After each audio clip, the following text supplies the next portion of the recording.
Look at this gorgeous San Sebastián cheesecake. And guess what? It is so easy. Let's start. I start with 600 grams of cream cheese in my bowl. Then I slowly add the sugar while mixing, so it melts right into the cream cheese. I keep beating until it becomes smooth and silky. My boyfriend and I were actually born just 12 days apart. Because our birthdays are so close, we usually celebrate together with our families. And this year I decided to make this San Sebastian cheesecake as our birthday cake. It's rich, creamy, and honestly the perfect way to celebrate something special. I hope you are loving the video, and if you want your friends and family to enjoy this cheesecake too, don't forget to share it with them.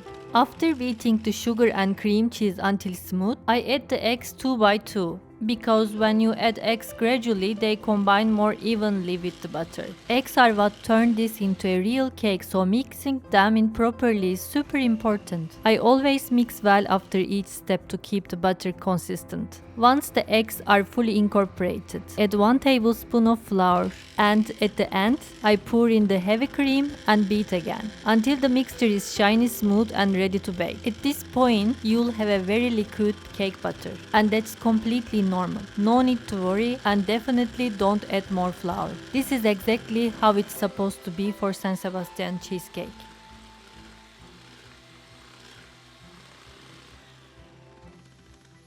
Because butter is very runny, it can leak, and I don't really want to scrape burnt cheese off my oven later. So I use 2 layers of parchment paper in the pan, making sure it comes up high on the sides. I crumble the parchment paper first and then place it into the pan. This way it's much easier to fit and shape the paper inside.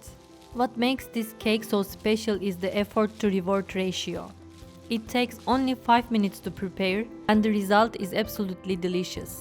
I bake it in a fan oven at around 200 degrees Celsius for about 40 to 50 minutes depending on your oven. After 40 minutes, keep an eye on it.